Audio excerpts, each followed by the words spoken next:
I'm Nicole. Welcome to my kitchen. I am focusing on allergen-friendly cooking. So today, one of my favorite things in the fall is butternut squash. I love butternut squash soup. Butternut squash ravioli is one of my all-time favorites. Unfortunately, a couple of years ago, I was diagnosed with food sensitivities, and so I can't have gluten or dairy, or most dairy, and that makes it difficult for me to imbibe in some just butternut squash ravioli. So I thought today, why not make butternut squash pasta? Okay, so let's get started. Okay, so we're gonna start by sauteing some vegetables in butter. I actually use Earth Balance vegan butter, so because I can't have any milk proteins, so that helps obviously get rid of any milk solids. So you throw that on. I'm gonna let it melt a little bit. And then after that, we'll start with doing our aromatics. So aromatics are garlic and onion. You just want to get them for a little bit if you're doing them with other vegetables. I'm actually putting mushrooms, onions, and spinach in this pasta because I prefer to get as many vegetables as possible when I'm cooking, because it makes it as healthy. But right now we gotta wait for the butter to melt. Aromatics, so I'm starting with the garlic in a garlic press. I love my Pampered Chef garlic press. Works great.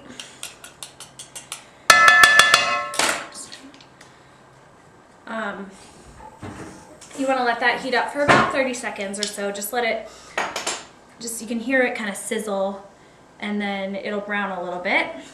And then you go and you add the onion. And when you're caramelizing onions, you always want to salt them. It allows for good distribution of the moisture.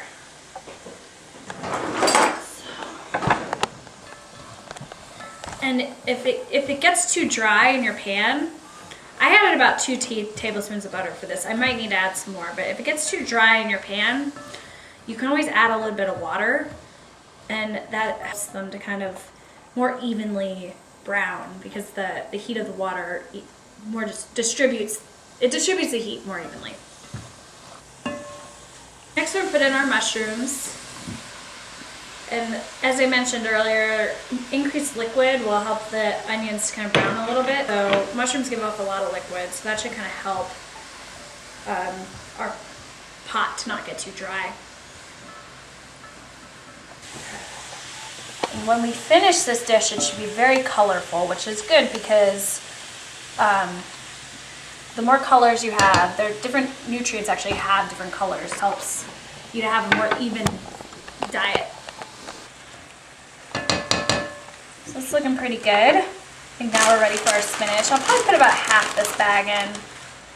It looks like a lot, but it cooks down. And the more greens that we get in our diet, the better. Yep. And so I'm actually going to kind of start the sauce by just pouring some chicken broth in. That should help with the sauce, and it should also help kind of get because the spinach has such a large volume right now, it'll help to kind of distribute the heat more.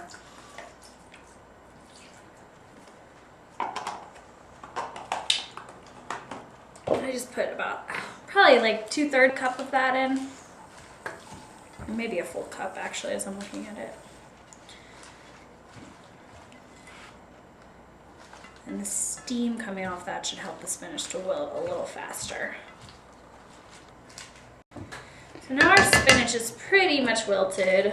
I'm gonna just throw in this butternut squash. And just let it kind of melt around everything. It's all frozen, but it'll heat up once it's in there. Give it time, it'll melt down. Okay, I'm gonna put pasta in now too. So you always want to salt your pasta water.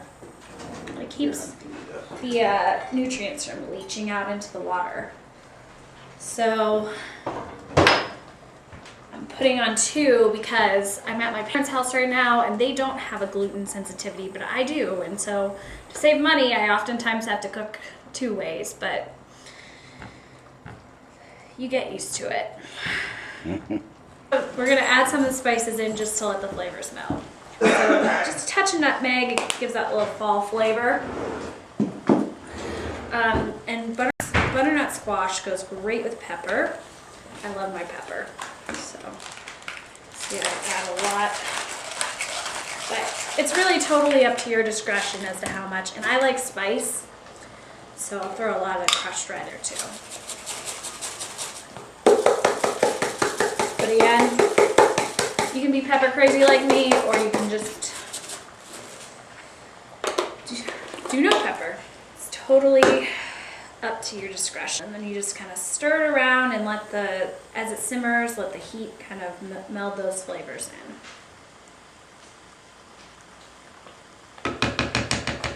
Additionally, I have the pasta water going. And so I'm gonna do my pasta first to keep from the gluten, any gluten or proteins from leaching out. My mom was so kind to get me fresh pasta, and if you ask me, it just adds something you really can't get from boxed. But that being said, it's very pricey. Those flavors have melded and the pasta's on. I'm actually gonna throw on a little bit more butter, and I'm gonna saute some sage and I'm gonna saute the sage and some walnuts just to get them a little toasted. So I'm actually gonna start by just toasting the walnuts, not sauteing is the word. Throw them on for just a couple minutes, just until they get fragrant.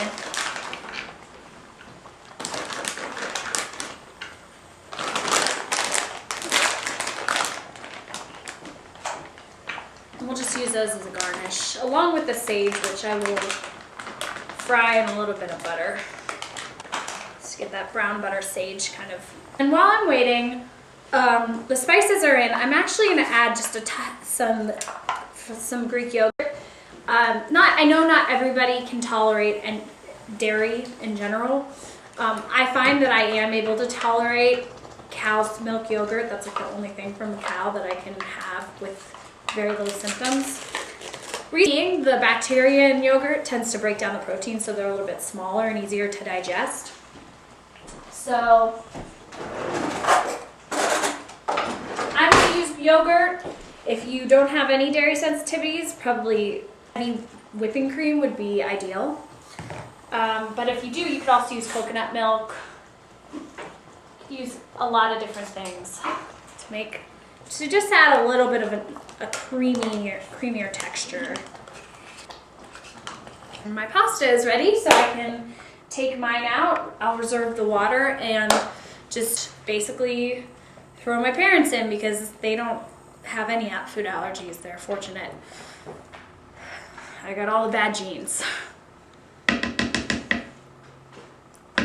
And as this is heating up, I want to throw in my bacon too, just to get it to rewarm it. It's already cooked, but just kind of fold that in there and just let that simmer on low while I tend to the walnuts and the pasta.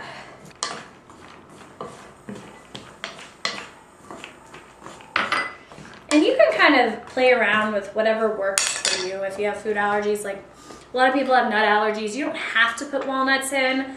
I just think it adds a little bit of a crunchy flavor, which I really like, or crunchy texture, which I really tend to gravitate towards.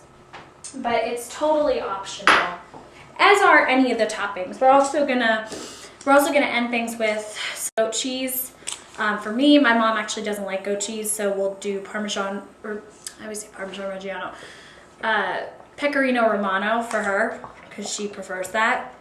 And winter squash goes really well with those kind of more pungent cheeses.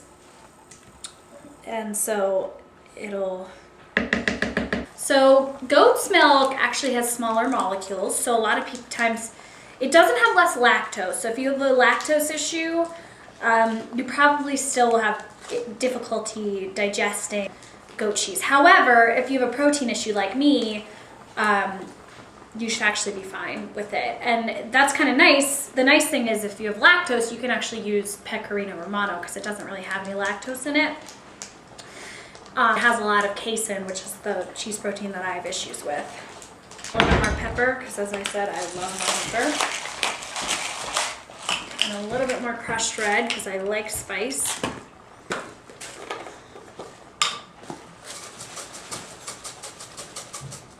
And take my first bite.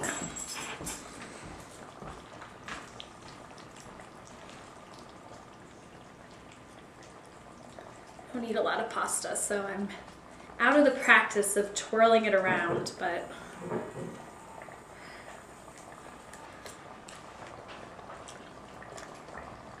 that's good. That reminds me of butternut squash ravioli.